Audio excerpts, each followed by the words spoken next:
Time for the 49ers Rush Podcast.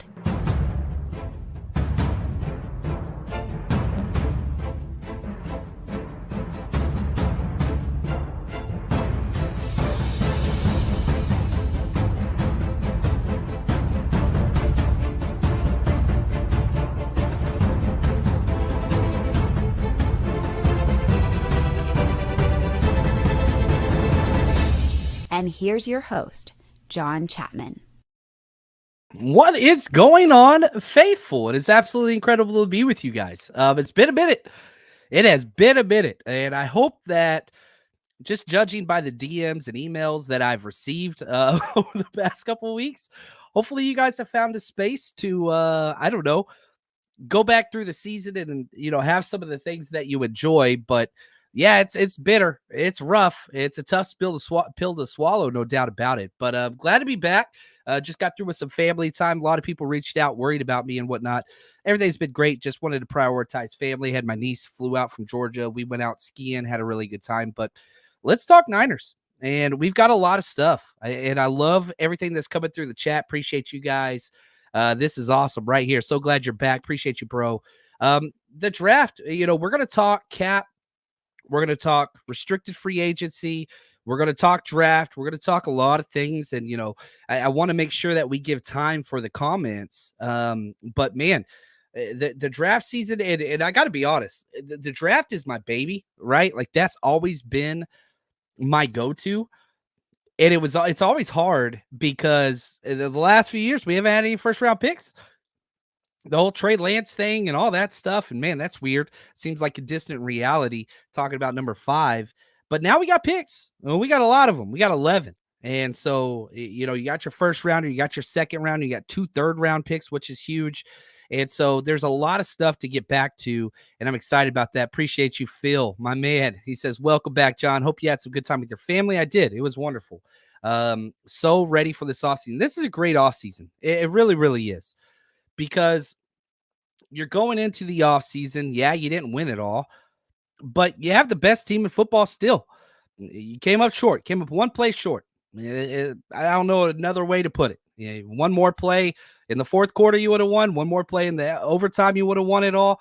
You're so close. You can't get closer to than that, but you're not there yet. So there's still something to do.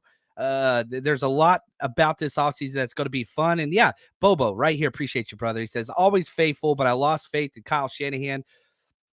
Yeah, it was a hit, man. There's no doubt about it. But if one play is going to make or break somebody's entire narrative, that's rough. Because what if we did win that Super Bowl? Does that mean we all have faith in Kyle Shanahan now?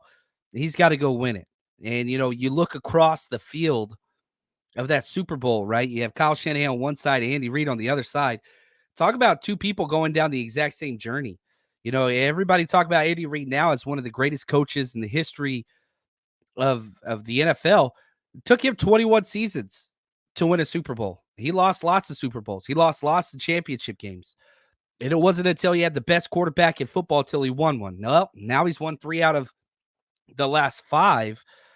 And so, if you're going to judge Kyle after 8 years, but you're going to judge, Andy Reid after 30 years, you see what I'm saying? It's what it is. Yeah, I get it, and I understand. Shanahan deserves a lot of criticism. There's no doubt about that. This is not he gets a pass. But, the 33rd team they polled a bunch of players. They came up with the best play callers, voted on by the players. Number 1 play caller voted on by the players, Kyle Shanahan. Number 1. And 5 of the top 7 play callers were all from the Shanahan tree. He's a damn good coach. He just hasn't won it all yet. He's got to get that done. And, if we step back and we said, look, let's just assume Kyle Shanahan's going to be here for another 5 to 6 years. If that happens and he never wins a Super Bowl, I get it. But you can't judge somebody halfway through. I don't know. I think you can judge them, but it's not done. You know what I mean? It's not. We still have more time. And if Shanahan can bring home number 6 eventually, God, it's so close twice. It hurts. I get it. The pain's there. And Bobo, it's going to take a while for that pain to go away. That's just the reality of sports. And that's why we love sports, because that one play is the difference between glory and regret. You know what I mean? Like, who are you going to be when it's all on the line? And so far, Shanahan has not answered that question the way that we want him to. Josh, the man. I'm excited about this one. He says, I'm here for the business. Any draft targets you guys have your eyes on. And if you guys don't know, Josh, he goes by the tag 49ers Faithful Forever. He is the absolute best. He helps us with so much behind the scenes. And we've already started our draft work. We've got 250 prospects that we're working on grading and getting evals done and all that stuff. So, and look, I'll say this, I'll be honest. If you want to be a part of that, like, it's a team effort. It's a lot, because there's websites that do draft work year round. We're a 49ers show. We were following the Super Bowl. I just started draft work a few days ago. So, we have to play catch up, and we're going to get it done. We're going to work like crazy the next 2 months up until the draft. But if you want to help with, we can't pay too much or anything like that. I wish we could. But if you want to do, some research, I'm going to help point you in the right direction, tell you what we're looking for. We usually get about 5 to 6 different people that want to step up and help. And if that's something you want to do, reach out to us, 49ers Rush podcast at gmail.com. Just email me and say, hey, I'm interested in helping with draft stuff. I'll give you a couple options on something that you want to do. And if you want to do it, cool. And if you don't, cool. No big deal. But, we can always use the help. If you got some extra time and you want to dig through the draft, we could definitely use your help. And we're going to be jumping into a lot of that today. Appreciate all the hashtag CCs. You guys are the best. Phil, he says, are we ready to climb that mountain again? We sure as hell are, buddy. And, you look at this, this chat, got my man Troy. What's up, brother? 49ers George 365. JC is back, baby. That's right, man. We are back. What's up, Steven? Oh, Michael, my man. He says, miss you. Miss you guys too. Glad to be back. I'm sick of the losses as well, but it's time to go. Happy Saturday. Travel Buds. Appreciate you, buddy. Virgil, yeah, he says, still heartbroken by Kyle. Incapable of winning the big one yet. I'm going to add that on there. Glad to see you guys. And yeah, breaks are important. I only took 3 days off from July all the way to the Super Bowl. And so taking just a step back was nice, but it's back to work again, baby. And I couldn't be happier. Really couldn't be happier. Chris, he says, my dude was on KMBR, legend. Yeah, that was fun. They reached out to me. It was a good time. And we'll see if we do some more of those. But yeah, anytime I can jump on the radio, I'm always happy to talk Niners. Daryl, appreciate you, brother. So here we go. Kim, my man, it was awesome hanging out in Vegas, brother. Absolutely awesome. Big Papa, the man, he says, hey, my friend, good to hear your old man's perspective on the 30 other teams, 30 other cities, millions of people who wish they were the 49ers are today. Yeah, you're right. It's not doom and gloom right now. It's not like the best. And I get in arguments with, a lot of friends of the family where it's like Super Bowl or bust. I've never bought into that. Being part of the coaching world, ball's got to bounce your way, man. That's just the way it is. You force 9 fumbles, you only got 1 of them back in the Super Bowl. That's crazy. Sometimes things just got to go your way. And, the best thing about the NFL is there's always another season. That another season's right. It started already. And it started with them coming out and adjusted the salary cap. This is huge. The 2024 salary cap was increased by $30.6 million up to $255.4 million. Okay. Now, what does that mean? Big numbers, whatever, right? That's cap increase covers, and it's way more. They were expecting a $20 million. Instead, it was $30 million. Nick Bosa's cap hit this upcoming year is $14.6 million. Javon Hargrave, $15.4 million. That cap increase covers both those players with a little bit of extra gravy on top. It's a 12% increase in 1 year. Now, there's different ways to look at this. One of them is to say, yeah, but everybody got that extra money, so it doesn't really benefit anybody. I would argue, no, that's not true. The 49ers were right up against the cap, and still are. But if you had somebody, let me just, I want to make sure I get this correctly. I'm going to Spotrac, who does a pretty good job. It depending on the site you go to, there's a lot of different numbers, right? Okay, so let's just play this. Let's play this out. The team with the most salary cap space in the NFL is the Washington Commanders. Adam Peters, he's got some money to spend. They have $96 million in cap space. Okay. Now, the team with the least amount of cap space, let's use the 49ers. Let's just stick with what we got. The 49ers have $6 million cap space according to Spotrac, right? So Niners have $6 million and the Washington Commanders have $96 million. Now, if you give all the teams an additional $10 million cap space on top of what they already have, who does that benefit more? Does it benefit the team that already had 96 million and they're going up to 106? Or does it benefit the team that was at 6 million, now they go to 16? Whenever you're looking at percentages of budget and what you can spend or what you cannot spend, the answer should be easy. It benefits the team that was up against the cap much more so than the team that already had close to $100 million cap space, if that makes sense. So I understand whenever you're in, there's always going to be people that try to bring this other like, oh, yeah, but, and I get it. And sometimes I'm that person too. And so I understand that. Having said all that, this is huge for the 49ers because now, if you look at all the clickbait 49ers content creators, they went from cut Kyle Juszczyk, cut Trey Greenlaw, trade Brandon Ayuk, we don't need Kittle anymore, to how can we spend our extra cap money? You see what I'm saying? Like, it was funny to me that people were already jumping off the bridge, and it's going to happen. It's the same people every year, and props to them. I hope they get their clicks and their monies and all those things. That's a wonderful thing. But it's just like, it's funny because the conversation on Ayuk, it's dissipated considerably after the cap news came out.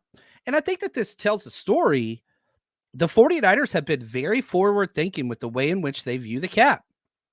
They backload all these deals, especially after the COVID year when we saw the cap shrink a little bit. They kept signing guys and they kept extending guys, all backloaded, void years, all those different things. And I think that the progressive thinking and the projecting of where the cap was going to go, and they were correct so far. You know, who knows what the future holds, right? According to Kyle Shanahan, we might not even be alive on Sunday. But I think that they got this right so far. And because of that, this quote-unquote Super Bowl window that a lot of people want to say, I think that it's wide freaking open. I really, really do. And so, you know, this is great news for the 49ers. Really, really is. I don't think that they have to sacrifice any stud players at all. And you could do a couple, you know, extend a couple contracts. You could, you know, rework a couple deals and free up even more space. And if you do want to sign Brandon Ayuk to long-term deals, free up more space. There's lots of options that are on the table. All positives, all positives. Now, even on top of that, I want to stick with the salary cap before I get to some more questions. The NFL also increased their performance pay, base pay, by $1 million per club. So what's that mean? It was at $13 million. Now every single NFL team gets $14.1 million to spread across based on performance-based increases. So think Brock Purdy, right? Think Jordan Mason, Kevin Givens, Spencer Burford, Diamador Lenore. Your guys that are on rookie, undrafted, you know, contracts that were drafted late that have performed well. Those guys get huge pay increases. And I think this is huge. I wish the NFL would shift even more so to this. Because again, Brock Purdy's making $800,000. Not that that's not a lot of money, but compared to other guys on the team, like Sam Darnold, his backup, who didn't play much this year, I think made 5 times as much money as Purdy did. You see what I'm saying? So shout out to those guys. I absolutely love that. Isaiah Oliver, he got cut. The Wilkes tenure is done, DUN. And they cut the guy that was his guy that he brought in, quote, the best nickel in the NFL. That frees $2.4 million cap space. And, you know, Isaiah Oliver, his tenure, he started a quarter and a half of game one. That was it. After that, special teams, and he'd go in when there were injuries. But even then, they phased him out completely. Ambry Thomas took his job They kicked Demo inside. Ambry Thomas went super soft late in the playoffs. They booted him and brought Logan Ryan off the streets, took both their jobs. So anyway, that's done. And, I talked about Spotrac. There's lots of different sites and different people that, project the salary cap and all that stuff. Here's 3 sites, and they're 3 different numbers for the 49ers cap space in 2024. Spotrac has the most at 6.1 million. Over the cap has us at -5 million. And then 49ers cap with Jay, he's awesome. They have us at -1.1. Do a couple more restructures or cuts, and you're going to be just fine. The 49ers are in a pretty good spot. I really do believe that. Let's see here. Sid, appreciate you. She says, I'm going to help when I retire. Sid's always helping. She's the best. Oscar, I'm in. I'll text you. Welcome back. Appreciate you, Oscar. You're the man. Daryl, thank you for the super chat. JC, how many offensive line will be in the let's see here, in the draft to improve?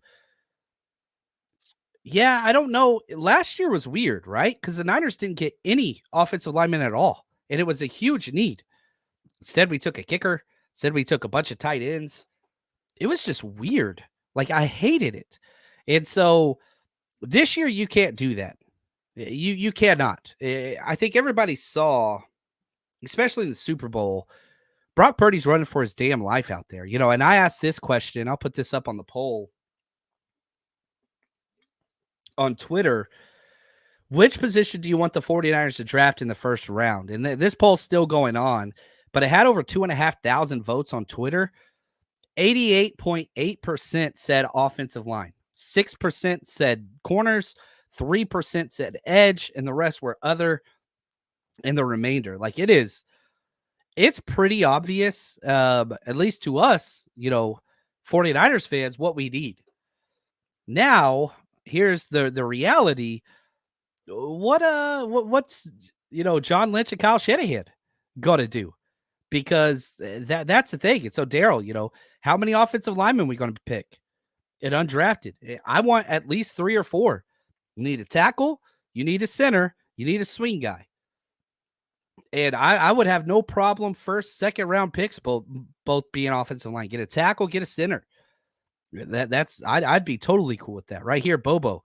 We need a good offensive lineman, so Kyle won't draft another kicker and defensive lineman. But the crazy thing is, we need defensive line too. Defensive line's not solid. Who's our starting end? And we know how much John and Kyle like defensive ends. And I would not be shocked at all if our first round picks on an edge player.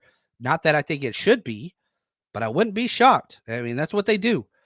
You need tackle help. You need center help. There's no doubt about that. But you are bringing back Colton McKivitz. You are bringing back your center, Jake Brindle. But none of us want them to start. They're fine players, and they're getting paid backup money. Colton McKivitz is a great swing tackle. That's where he should be. Jake Brindle's a great backup interior offensive lineman. That's where he should be. That's where he's getting paid to be. He's not getting paid starter money. Michael Pickle, look at this. O-line. I really want us to focus on that. I think that it is huge. Now, before we get into some more draft talk, which we're going to be covering, I do want to let everybody know we are going to have our Zoom hangout for February, which I'm excited about. That's going to be Monday afternoon, 4:30 p.m. Pacific Standard Time. So if you are on our Patreon channel, that's already been posted on there. If you're on the 49ersrush.com, that's already been posted there with the Zoom link. We're going to get together for about an hour. We'll hang out. We'll talk. It's going to be a good time. Really excited about that. And if you don't know about any of those things, look, the number one way to support this show right here. I am so excited to announce our new platform launched, the49ersrush.com. We've been active on Patreon for years, and we're still going to keep that community going. But the 49ersrush.com has everything Patreon offers and a bunch more. You want to watch player breakdowns? Guess what? You click that. It's filtered based on players. You want to see Javon Hargrave, what he brings, some CMC tape broken down, Ayuk, Jair Brown. We've got hundreds and hundreds of tapes on. Now, you want football 101. You want to learn scheme. guess what? We've got every single offensive, defensive, special team snap. Head over to the 49ersrush.com, sign up, join the community, and plus we got a 7-day free trial. So we're going to be over there talking all kinds of fun stuff, draft, a little bit of Super Bowl therapy, all that kind of stuff too, free agency, you name it. We got a lot of stuff going on there. Look at this. We got a hot take here from Josh. Daniel Bullocks will be the defensive coordinator, in my opinion. Josh knows what he's talking about. If I was hiring in staff, Bullocks would be my guy. Johnny Holland would probably be number 2, Sorensen number 3. There's a lot of nobody's been right. You've got people out there saying, oh, it's about to be announced. And these are very reputable sources. It's been several days since then. So the 49ers are currently the only team in the NFL without a defensive coordinator. Now, going through draft work, we put out a full draft book every year on our Patreon and the 49ersrush.com. Last year, we did like 300 prospects. We're going to try to narrow it down to 250, but I know we're going to add a bunch. We put out this draft book, and one of our categories that we do for every player is 49ers fit. How do they fit our scheme, our program, on and off the field, all those things? How the hell do you do that without a defensive coordinator? So you have to assume the 49ers, who are doing a bunch of draft work right now with their position coaches, they're going to keep the same scheme. You have to assume that. It's not guaranteed, but yeah, it's weird, whenever I'm watching edge players, am I watching for a wide 9, or am I watching for a 3-4 or a standard 4-3, or you know what I mean? So a lot of stuff that's still kind of up in the air. I would like Bullocks to be the guy personally. I believe it back to forward, in the defense. I think that works the best. I really, really do. And so what I mean, I want a DB coach in charge of everything. Coverage predicates everything moving forward.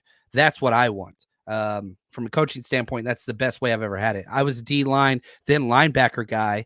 And whenever I was a DC, I ain't going to lie, coverages were a little bit of a challenge for me. And it took me a while to adapt to that.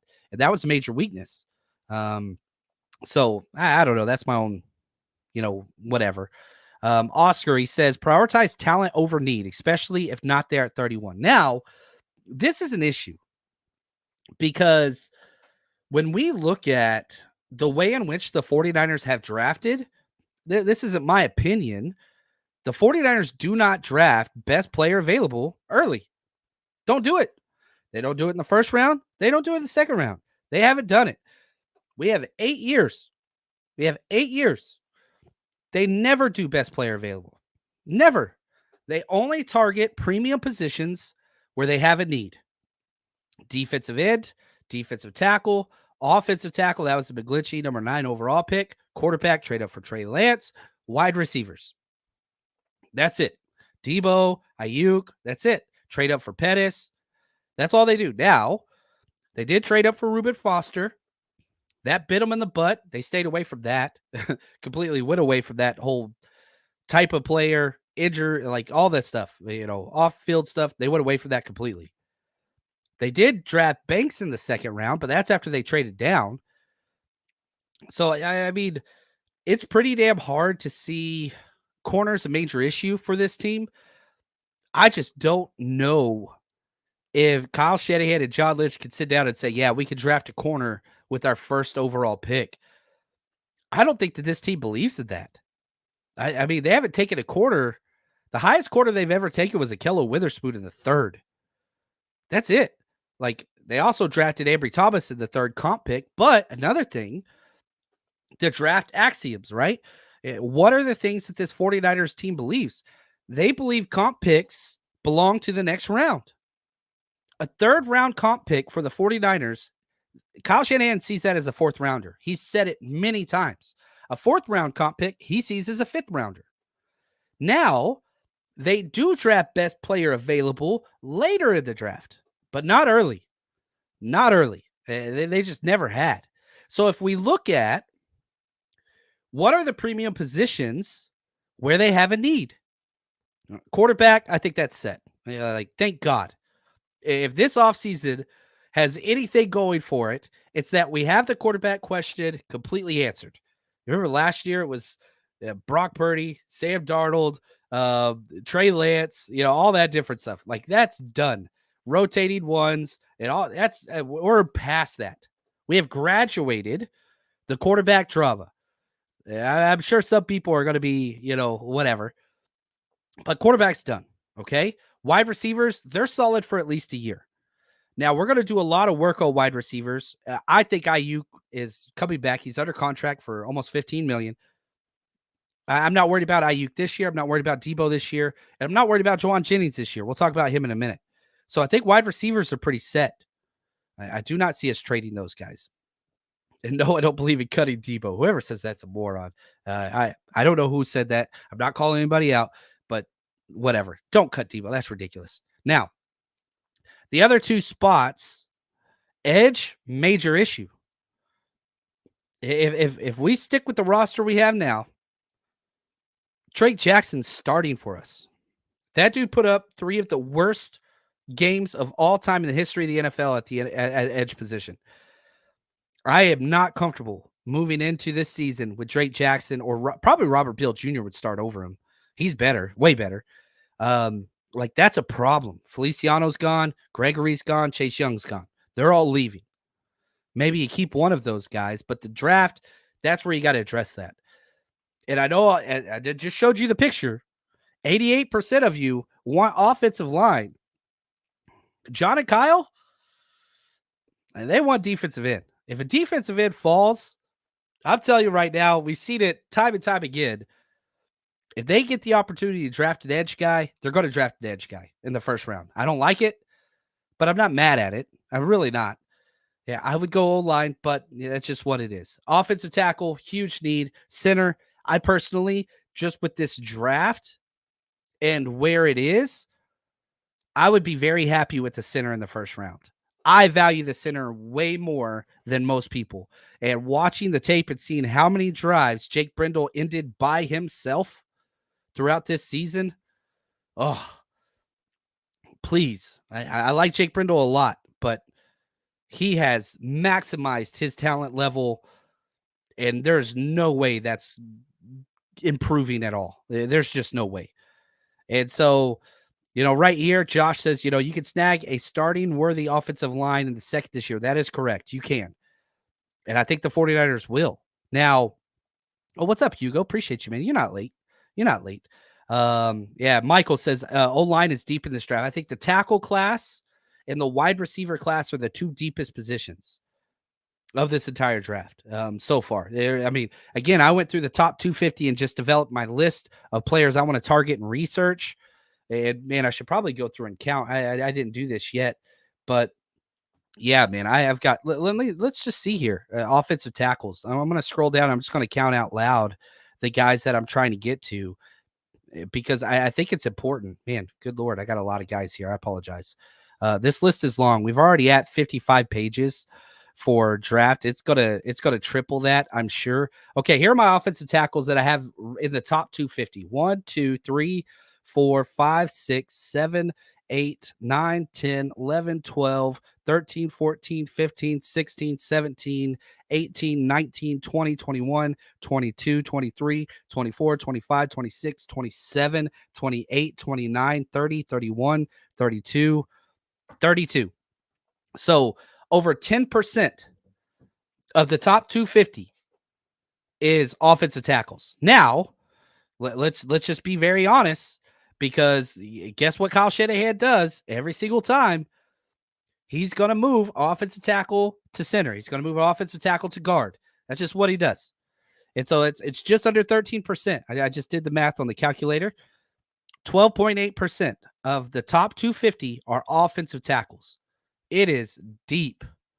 And so does that mean you wait on offensive tackle? I don't think that's what it means. I think with the Niners picking at the end of each round, they've got picks 31, then they got pick 63, then they got pick 94, then they got pick 98.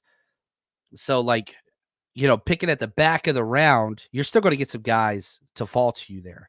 And okay, let's kind of change gears here. Daniel Jeremiah The NFL draft guru. He's awesome. He does great work. And his first or second mock draft, he had the 49ers taking Duke's left tackle, Graham Barton, at number 31. And Graham Barton's fun because he played left tackle for 3 straight years, but before that he was a center.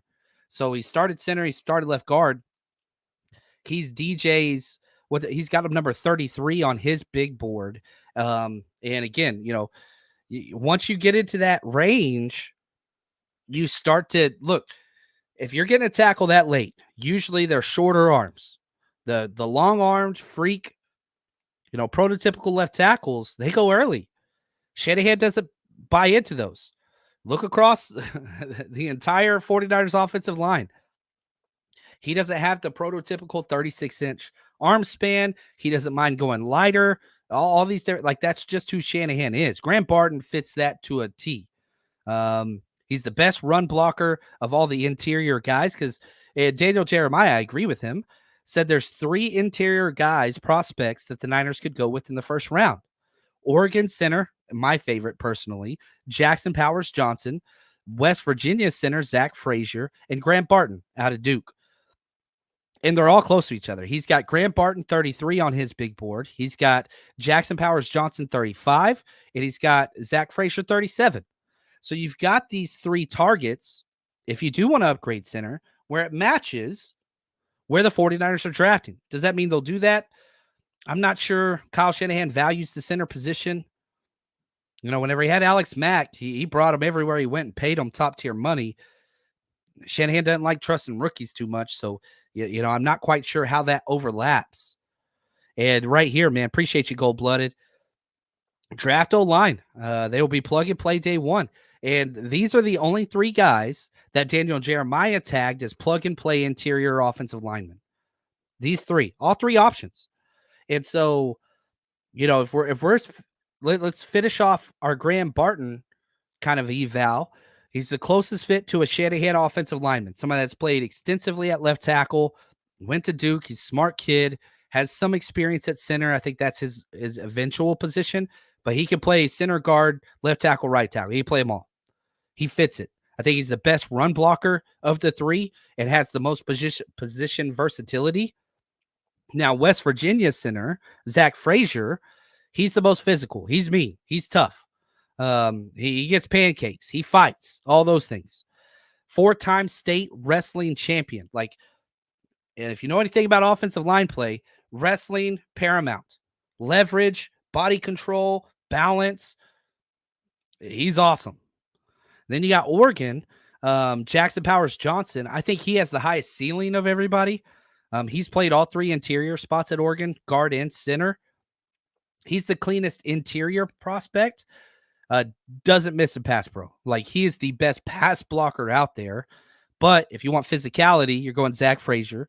And if you want consistency and versatility, you're going Graham Barton. So I don't want to dive too much more into, O-line evaluation this episode, but hopefully I'm just giving you a little bit of an appetite.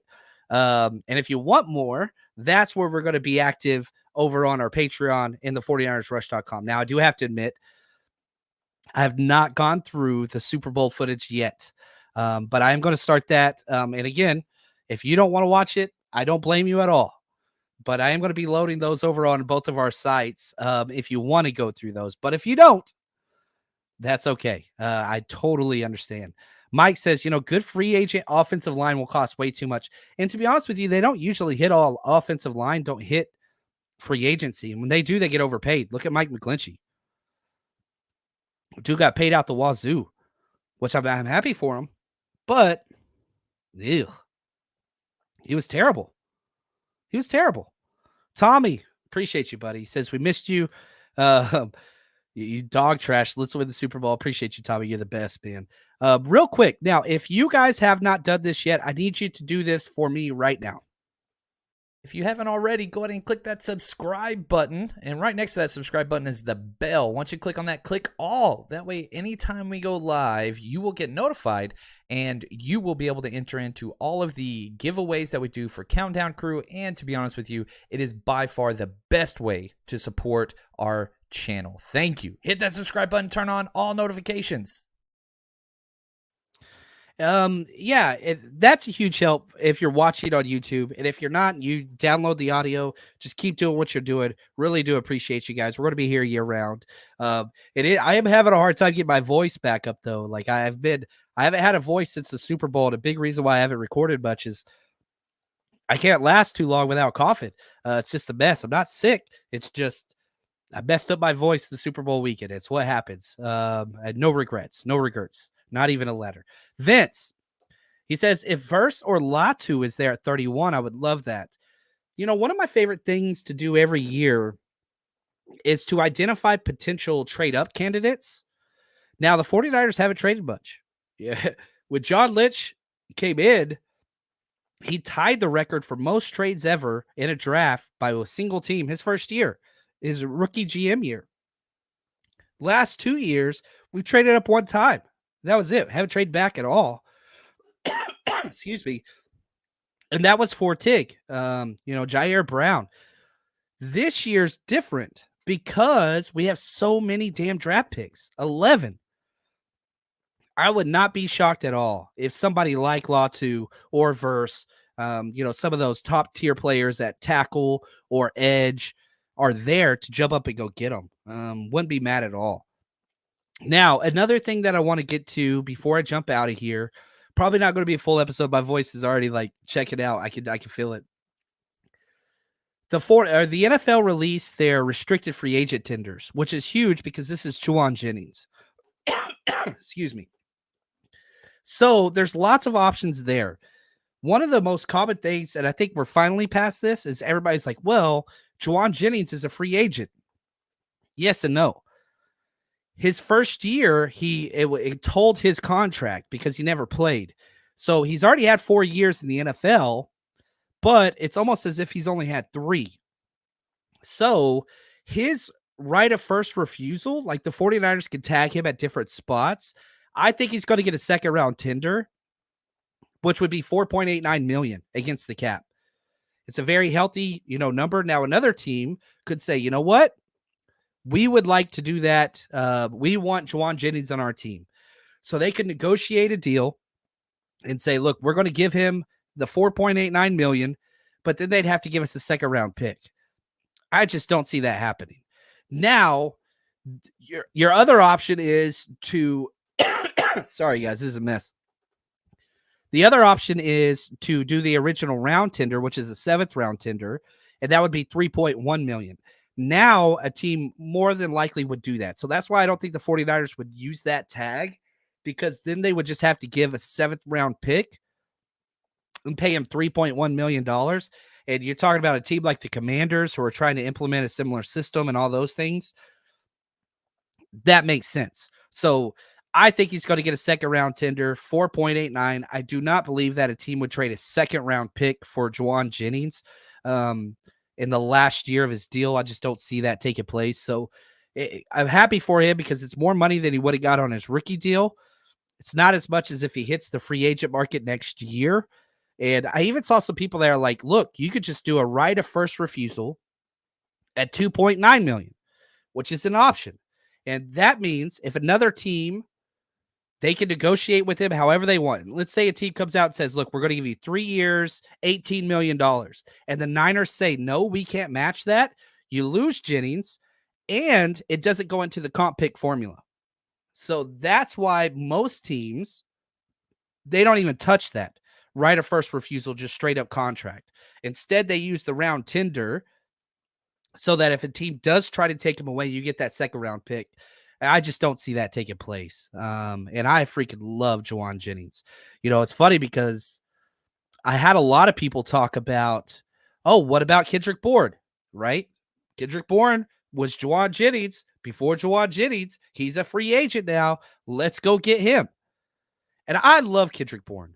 Dude, like, I don't want this to come across as like Kendrick Bourne slander, because I don't think that's what Kendrick Bourne was great.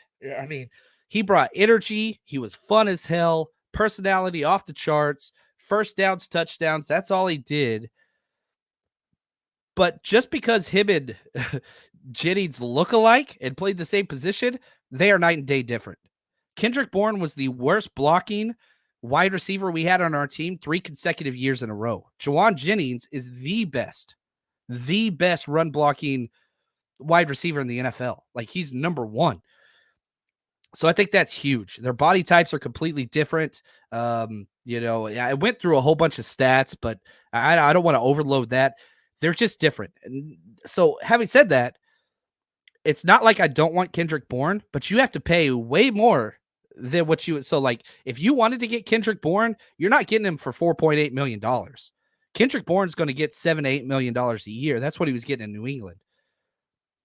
He's going to get that money somewhere. I think he's a good wide receiver. I would love for him to be on this team.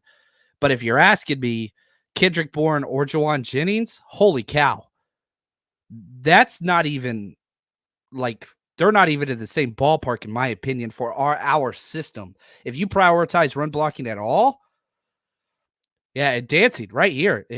Jennings was on track for Super Bowl MVP.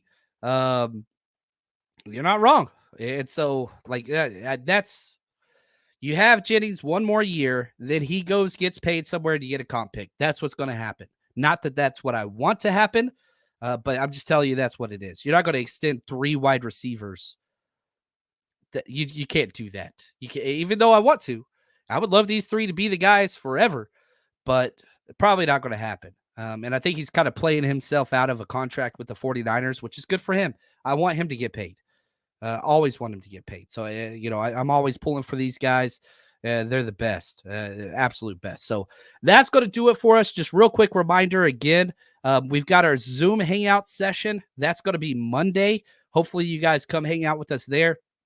Already been posted over on our Patreon and the 49ersrush.com. I know this is a quick show, but my voice, I got to get it back in shape. It's what it is. Appreciate you guys. Love y'all. Very happy to be back. Until next time, stay strong, faithful.